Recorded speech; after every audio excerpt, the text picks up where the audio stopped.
Welcome back to my YouTube channel.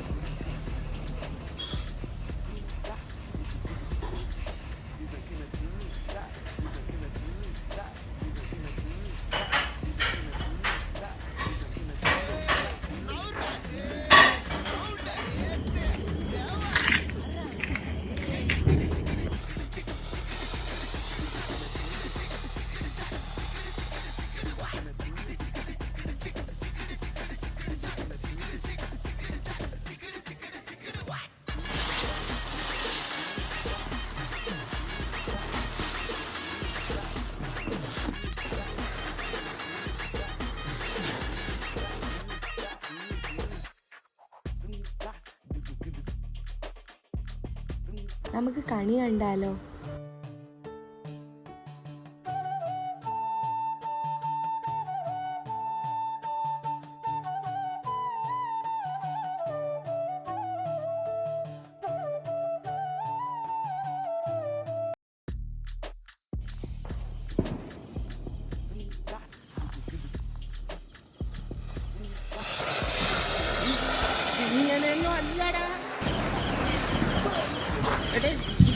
നമുക്കിന്ന് പോണ്ട. എന്റെ ഒരു കയ്യോടെ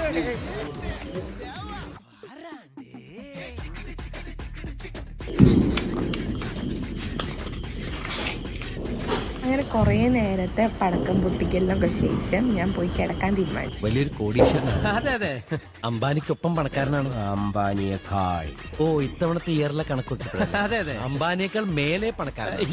അച്ഛനാണെങ്കിൽ പൊട്ടിച്ച പടക്കം ഫുള്ള് ചീറ്റിപ്പോവലും പൊട്ടിത്തെറിക്കലായിരുന്നു. അച്ഛൻ്റെ ഈ കൊല്ലത്തെ കുറിച്ച് ആലോചിക്കുമ്പോൾ എനിക്ക് വളരെ സങ്കടമുണ്ട്. അങ്ങനെ രാവിലെയായി ഞാൻ നീച്ചു വന്നു. ഇന്നത്തെ അജണ്ട എന്ന് പറഞ്ഞാൽ അമ്മമ്മേൻ്റെ വീട് പിടിക്കുക എന്നുള്ളതാണ്. അതുകൊണ്ട് അമ്മേനെ രാവിലെ തന്നെ നീപ്പിച്ചിട്ടുണ്ടായിരുന്നു. എന്നും നീക്കാത്ത നേരത്തൊക്കെ നീച്ച് ഞാൻ സൂര്യനെയൊക്കെ കണ്ടിട്ടുണ്ട്. അങ്ങനെ കുളിച്ച് മാറ്റി കുട്ടപ്പിയായിട്ട് ഞാൻ പോകാൻ തീരുമാനിച്ചു. ഞാൻ, അച്ഛൻ, അമ്മ അങ്ങനെയാണ് പോകുന്നത്. അമ്മയും ഞാനാണെങ്കിൽ എന്തോ യൂണിഫോം ഇട്ട പോലെ ഒരേ കളറാണ് ഇട്ടിട്ടുള്ളത്. അമ്മ അച്ചാറിടാൻ വാങ്ങിയിട്ടുള്ളൊരു ഭരണി പൊട്ടി എന്ന് പറഞ്ഞിട്ട് മാറ്റാൻ പോയതാണ് ഞങ്ങൾ. അമ്മ ഭരണി ഒഴികെ ബാക്കി ആ ബാക്കിലുള്ള എല്ലാ പാത്രവും എടുത്ത് നോക്കുന്നുണ്ടായിരുന്നു. കാണും അമ്മേൻ്റെ കണ്ണിലത്തെ ആ പ്രണയം പാത്രങ്ങളോടുള്ളത് ഒന്നെടുക്കുന്നു വേറെ നോക്കുന്നു. അങ്ങനെ ഞങ്ങൾ അവിടുന്ന് ഓട്ടോ വിളിച്ചിട്ട് അമ്മമ്മേൻ്റെ വീട്ടിലേക്കാണ് പോകുന്നത്. അവിടെ നിന്ന് ഏകദേശം എല്ലാവരും വരുന്നുണ്ട്. എൻ്റെ കൈനീട്ടത്തിൻ്റെ എണ്ണം കൂടും ചെയ്യും. എത്തിയപ്പോൾ തന്നെ അമ്മമ്മ എനിക്ക് പൈസ തന്നു. നീട്ടം വാങ്ങുന്നത് ഇടത്തെ കൈയിനോടാണോ എന്ന് ചോദിച്ചിട്ട് ആദ്യം തന്നെ ഒരു വഴക്ക്. അത് കഴിഞ്ഞ് 37 ഡിസ്ട്രാക്ട് ആയിപ്പോയി. അവിടെ ഉണങ്ങാൻ വെച്ച ഡാട്ടത്തിലേക്കായിരുന്നു മുപ്പത്തിൻ്റെ അടുത്ത ശ്രദ്ധ. അത് കഴിഞ്ഞ് ഞാൻ മുകളിൽ പോയപ്പോൾ എൻ്റെ 2 അനിയന്മാരും എന്തോ ഗെയിം കളിച്ചുകൊണ്ടിരിക്കുക. ഇവനെ ഞാൻ എന്തോ കൊല്ലാൻ പോണ മാതിരി. അത് കഴിഞ്ഞിട്ട് ഞങ്ങൾ പടക്കം പൊട്ടിക്കാൻ പടക്കത്തിന് സൗണ്ട് ഇല്ല എന്ന് പറഞ്ഞ് ഇവൻ എന്തൊക്കെയോ ചെയ്ത് അത് മുഴുവൻ ചീറ്റിച്ചു. ഇന്നത്തെ പടക്കങ്ങൾ മുഴുവൻ ഇങ്ങനെയായിരുന്നു. ഗുണ്ടിനേക്കാൾ ഒച്ചയാവുന്നാണ് അമല് പറയുന്നത്.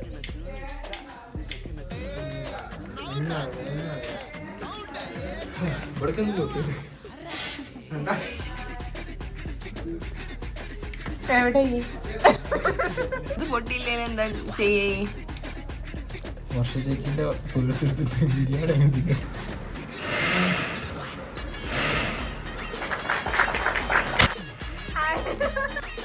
അവന്റെ ഏട്ടനെ കുറിച്ച് 2 വാക്ക് പറയും.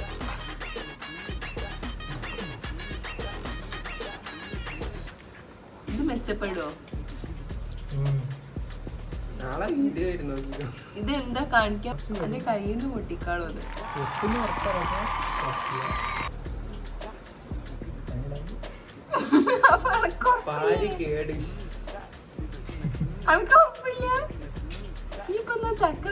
ഓൻ ആ പരിപാടി നിർത്തുന്നില്ലെന്ന് വീണ്ടും പടക്കങ്ങൾ നശിപ്പിക്കല്ലാതെ ആകെ ആ കൂട്ടത്തിൽ നിന്നും 1 or 2 മാത്രമേ പൊട്ടിയിട്ടുണ്ടായിരുന്നു. ഇപ്പോൾ ഫുൾ കോൺഫിഡൻസിലാണ് ആ ഉണ്ടാക്കിക്കൊണ്ടിരിക്കുന്നത്. ശ്രീരാജ് പടക്ക കമ്പനി എന്നുള്ളൊരു പേരും കൂടെ ഞങ്ങൾ ആ കമ്പനിക്ക് ഇട്ടിട്ടുണ്ടായിരുന്നു. ഇത് പൊട്ടിയ കൂട്ടത്തിലത്തെ ഒന്നാണ്.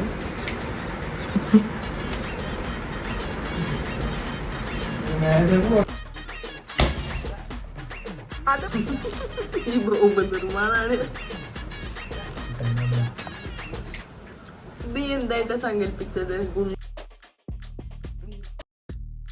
കഴിഞ്ഞ സദ്യ കഴിച്ച് നേരെ പോയി കിടന്നുറങ്ങി. പിന്നെ ഒരു ബോധവും ഇല്ലായിരുന്നു. അപ്പൊ ബൈ.